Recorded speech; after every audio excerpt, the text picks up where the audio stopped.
And after the show, we'll give you a summary, so stay tuned, don't flip around. And let me explain what a management zombie is. As a manager, you can do a lot of thinking, experimenting, and continuous training, or you can just do like everyone else and blindly plod along like an unthinking zombie. It's easier than the alternatives, and the pay's the same. So, and now, on with the show. Hey, everybody!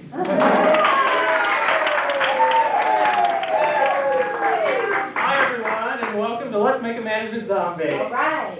I'm your host, Dink Nightingale. This is a show where you go in as an optimistic, creative, clear-speaking individual and come out a jargon-spewing corporate zombie. Hey, let's dialogue about utilizing resources. Once again, I'm Dink Nightingale. I'll be hosting the show. Our three contestants will answer questions concerning various management situations. The contestant who gives the answer we're looking for wins the money. Towards the end, we'll have a brain dead elimination round. The player with the most money at the end of the game wins. Now, let's meet our contestants. Hi, I'm Denise Douglas. Hi, Denise. Hi. I'm the CEO of EEE Inc. That's Emerson Exercise Equipment. Well, for 9 years I worked for this company, and I successfully made my way to the top. I recently published a book called The 7 Habits of Highly Defective People. At my organization, we eliminated all levels and put everyone in a wide salary band. Now, instead of not getting a promotion, they'll not get a raise. Hi, I'm Amy Alexander. Hi, Amy. Hi, Amy. I graduated from the University of Longview, and I'm an independent consultant, management independent consultant for 7 months now. I teach management seminars on weekends for major corporations. I just want to say hi to Mom and Dad. Oh, man, it's great to be here, Dean. Isn't she great? I'm Debbie Gandy. Hi, Debbie. Hi. I'm Director of Research and Development for Dust Free Vacuum Inc. I didn't go to college. I almost got my GAD. GAD. Okay? Okay? But I started working for Dust Free and decided I'd much rather be making money than studying. Maybe I'll go back. See, where I'm at, I installed a paper burning stove that saves on heating bills. And so we put all of our correspondence and burn it. It saves time on filing. I mean, Wow, okay. What a group of contestants we have there. Leave your numbers before the show, and Denise, you can pick the first category. Let's go with decision making for 100 days. For 100. Nice to see you. Okay, players, nothing good ever came from a management decision. A zombie will avoid making decisions whenever possible. Sometimes, though, it's inevitable. So, here are some questions on decision making. Contestants, what are the steps in the rational decision-making process? Amy? Well, James Stoner and Ed Freeman say that you should investigate the situation, develop alternatives, select a course of action, and implement to solve a specific problem. Oh, no, not what we're looking for. Denise? The steps are be rational, be intelligent, and be systematic. Good, but not quite. the eight-ball, the investigation. Oh, $100 for Debbie, that's right. $200 for Debbie. Let's stick with decision making for 200. For 200, where's Debbie? Okay. If you're away from your desk, Debbie, well, players in general, this question's for everybody, $200 for decision making. If you're away from your desk and you fail to bring along your magic 8-ball, what is the best way out? Debbie!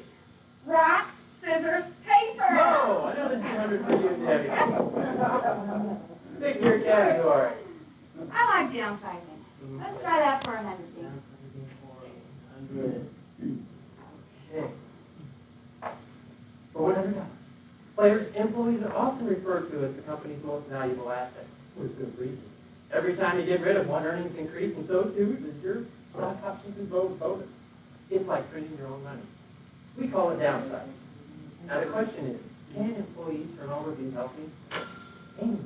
Well, the change is inevitable if business is to survive in the developing world of technology and new consumer demand. Remaining employees can be trained to work more efficiently, and production can actually increase. Oh, wrong once again, Amy. Denise. It gets rid of highly paid malcontents and infuses the company with a healthy dose of bargain-priced, untrained employees. Plus, you can always compensate for the shortage of employees by making the remaining employees work harder. There's no logical limit to that. Right you are, Denise. $100 for you on the board, kid. Pick a category, Denise. Let's try downsizing for $200. I would say in that category, $200 players. If it takes 10 employees 10 days to complete a project, how long should it take one employee to complete a project? Debbie. Well, if 10 employees can do it in 10 days, then one could do it in 1 day. Right you are, Debbie. Yes. $200 for you. Yes. Select our topic. Let's try a new category. All right. Let's try motivation for 300. 300 going way out on the big board. Okay, players. We all know that the goal of employee motivation is to make your employees feel so happy about their jobs they lose sight of their own best interests. Here are some questions about motivation. For $300, nothing inspires an employee quite like the thrill of receiving a certificate of appreciation. In fact, we have some certificates for our audience members here tonight, don't we? We sure do. Right. I'd like to know why Darren's name is bigger on this than everybody. Because he did. I'm Dink. Dink's big. Okay. Now, players, we're in employee motivation here. For $300, what inspirational messages do these certificates send? Amy. Well, Warner Burke writes that certificates provide incentives for employees who perform well. They're more likely to be motivated, put forth the effort, and perform quality work. Amy, not what we're looking for. Denise. Here is valuable as the certificate. That's the message. There you are, Denise. All right. Denise gets the money. Denise, $300 brings your total up to $400 now. Pick our next category. Motivation for 100, please.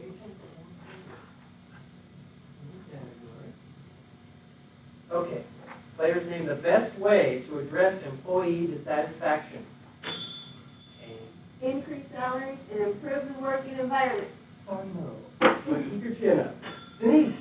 Do an employee survey, thus giving the appearance of being very interested, and then just ignore the results. Right again. $100 for Denise. Denise, that ties you with $500. That ties you with Amy's still at zero.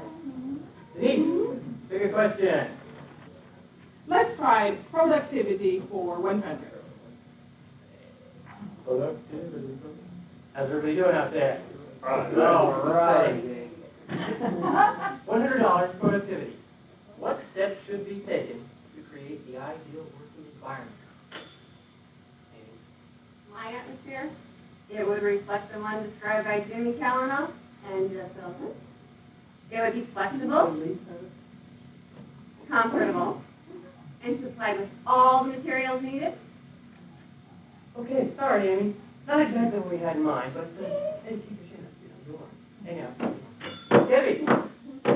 Play heavy metal music to keep the employees awake, and then only allow them 2 bathroom breaks all day.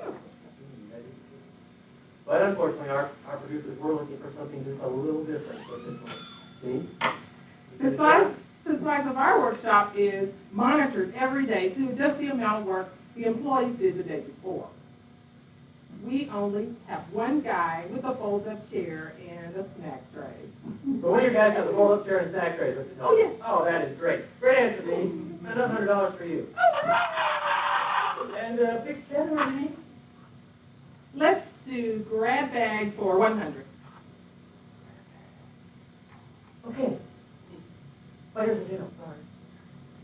Name 3 positive aspects of temporary workers. See? Well, no employee benefits, There's one. no union, There's 2.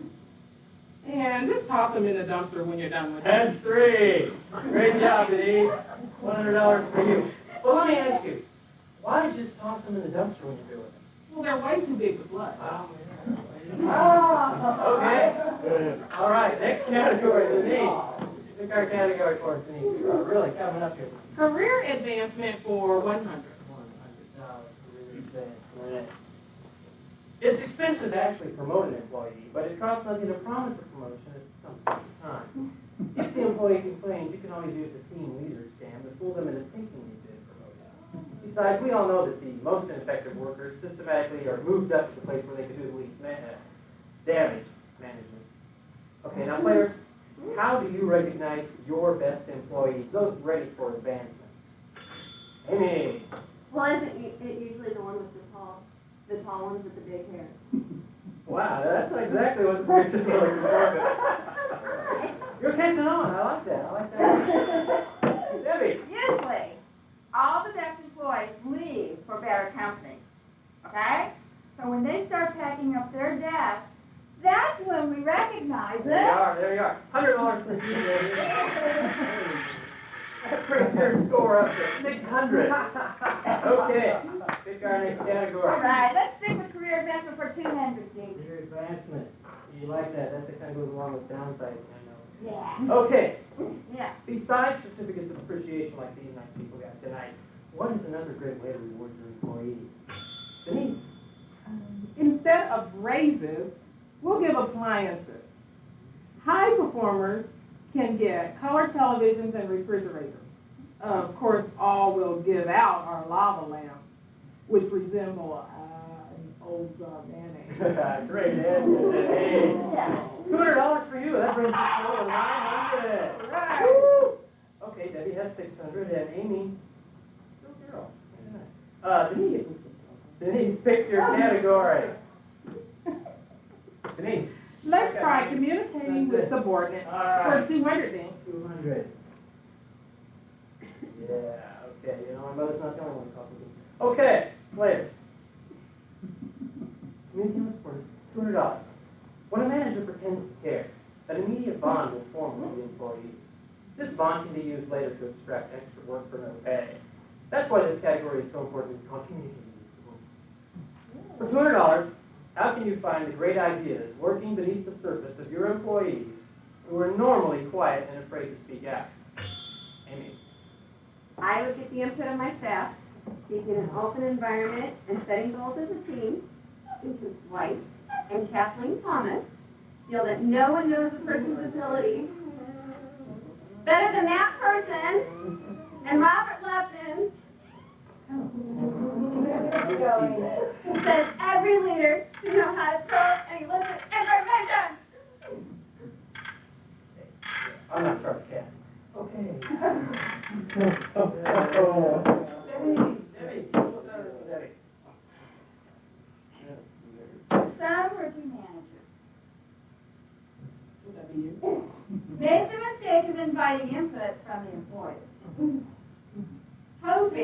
Hoping, yeah, for some valuable insight or contribution. This is roughly the equivalent to panning for gold in your own shower. If I'm not mistaken, this is a trick question. If your employees were capable of generating any nugget of wisdom, they wouldn't be working for you. Nice you are, Debbie. $200 from you. Right.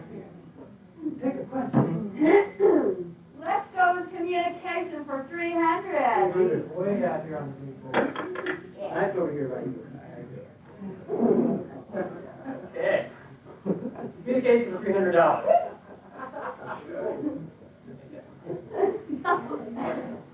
You've decided to make massive staff cuts based on employee qualifications, or lack thereof. You need up-to-date resumes. How do you ask for them while disguising your true motives? Now, concentrate. I'm going to say, tell the employees. Tell the employees. If the new VP wants to get into one place job,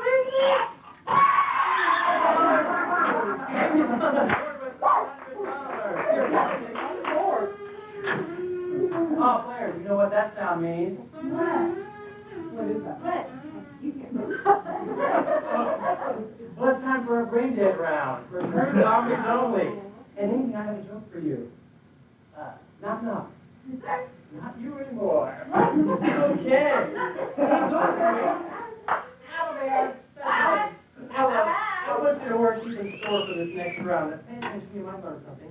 But first, it's time for a commercial break. It's the Let's Make a Management Zombie Home Game. You've wondered how managers acquire their special zombie powers? Well, you've heard how sometimes a blind person develops good hearing. It's like that, only in this case, it's like a blind person who acquires a limb. Get the game. Learn how to use words like utilize, paradigm, vertical empowerment, and proactive in every sentence. Learn the zombie stare and hide every trace of opposition in your expression. Let's listen in on people just like you enjoying themselves while playing the game and learning at the same time. Okay, question 1. How should layoffs be handled in a direct and professional way? Sneak up on people throughout the day and stamp cancels on their back.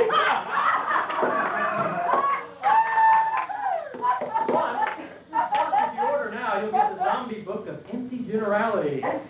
We strive to utilize a variety of techniques to accomplish a broad spectrum of results toward the bottom line. Let's Make a Management Zombie. 1995 everywhere. Now, back on show. If I'm not mistaken, this is right that round, you're right. Okay. Bye-bye. Let's keep score here tonight, Amy. Don't call me needing that anymore. Okay. Players, this is the way our brain dead round works. Debbie and Denise, there you go. Great job. Good. Some extra pay for that. Okay, I'm going to name a category, and you'll tell me how many correct answers you think you know. It's sort of a bidding contest. Now, Debbie, you're behind, so you'll start the bidding. Here's your first question category. Things you may continue to discriminate on the basis of. I can name 3. I can name 4. Prove it to me. Oh, okay. Denise, name 4 things you may continue to discriminate on the basis of. Ugliness, 1, weight, 2, sexual preference, if it's the type the media doesn't like. Okay, yeah, there you go. That's great. Oh, and religion. If it's the stupid little unpopular. Yeah, that's right. Okay, we got 4. All right. Great job. Great job. $400 for her. Now, last question.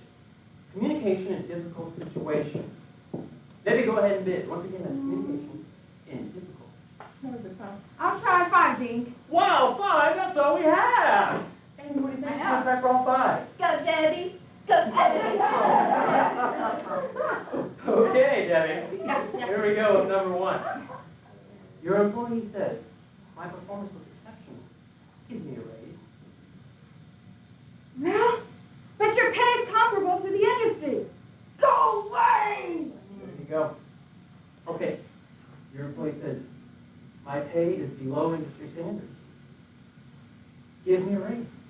But your performance was bad. Go away! Ooh. Okay, right you are. Number 3. My performance was exceptional, and I'm paid less than the industry standard. Give me a raise. But it's been a difficult year for the company. Go away! Debbie, you're doing really well. Okay, number 4. My performance was exceptional. I'm paid less than the industry standard, and the company has record profit. Well, I say, how would you like to be a team leader? There you go. All right, Debbie, great job. Yes. One more question. This is for the zombie round here. Okay. You tell your employees the company will no longer pay for eyeglasses, but will support a new vision correction procedure. Now, the employees will think that you're talking about radio keratotomy, but of course, that's not really what vision correction procedures. Now, what is really the vision correction procedure your company looks for? Squinting! And we have a tie game. All right, $1,300 apiece. Wow. Okay, we've got to pick a winner, and audience, you know how we do that here at Let's Make a Manager Zombie. Players, get ready for rock, scissors, paper. Okay. 1, 2, 3, go. Oh, a rock is going to smash the scissors every time. Looks like Debbie's our winner.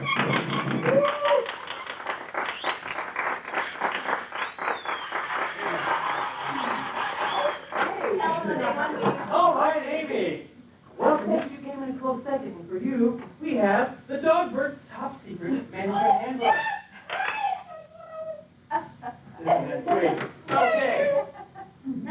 And for our winner, our big winner, it's an all-expense paid trip to the Zombie Management Convention in the Bahamas.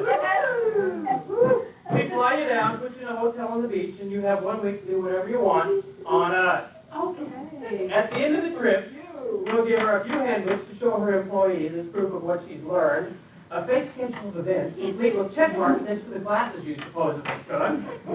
Heck, we'll even provide you with a funny tale about a rival company's manager who confused a pie chart for one of those 3D magic eye posters. Thank you. It'll be great. Thanks, everybody. Good night.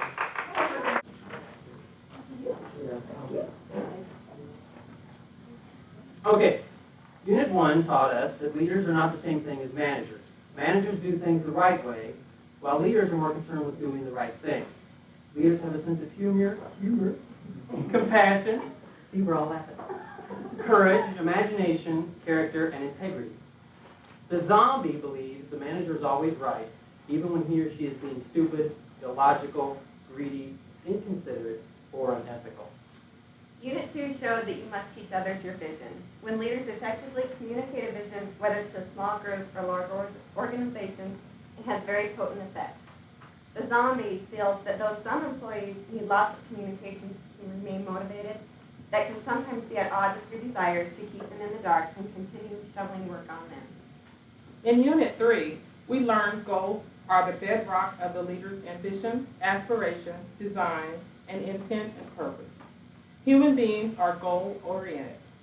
They are motivated by goals that are challenging and resulting in concrete rewards. Goals must be conceivable, controllable, measurable, and desirable. A zombie tries to be confusing and fuzzy on goals because if the members are not smart enough to figure it out on their own, they don't want them on their team. Unit 4 investigated the task of decision-making, the process of identifying and then selecting a course of action to solve a specific problem. A zombie manager feels nothing good ever comes from making a decision. They avoid decision-making at all costs. Unit 5 discussed time management. One of the leader's most scarce and least renewable resources is time. Time is a lever that can transform the work of a leader into something great, or if not used properly, something mediocre. The zombie feels that the physical laws of time and space were meant to be broken. Unit 6 taught that an effective leader engages in team-building activities to increase the effectiveness and satisfaction of individuals who work in groups or teams in order to promote the overall effectiveness of the group. The zombie manager thinks that teamwork is when other people do your work so you can play golf. Unit 7 showed the empowering leader commits people to action, inspires followers to accept and work towards a common goal. Leaders can actually gain more power by giving power away. Zombies feel empowerment is the process of shifting blame from yourself to other employees. Unit 9 dealt with conflict management. It is human nature to disagree, but conflict can be a positive force if choreographed into creativity. The zombie manages conflict by appealing to people's fear and insecurity. They use sarcasm to point out the potential for future ridicule, causing everyone to remain silent and just go along with their ideas. Unit 10 showed that one of the most important elements of leadership is its ethical dimension. Perhaps the most difficult task for any leader is deciding whether a decision he or she makes is ethical. The zombie manager will provide bad advice, shade the truth, won't tell all the details, withhold information, and get others to do their work. In summary, let us quote the epilogue of our leadership test. Leaders do not develop overnight. They develop gradually as they progressively assume more responsible leadership roles.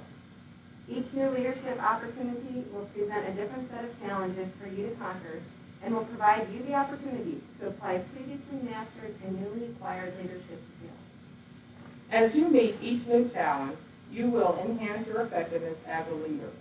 Your philosophy of leadership will continue to change as you continue to learn more about yourself and others. Your growth as a leader depends not only on your experience, but also on your character, your sense of ethics, your basic attitude toward people, and your trust in yourself and others are elements of your character which affect your philosophy of leadership and success as a leader. Leaders must continue to grow and change to meet the constantly changing demands of leadership. So remember, don't be a zombie. Your employees would prefer if you were human and were a leader. Thank you.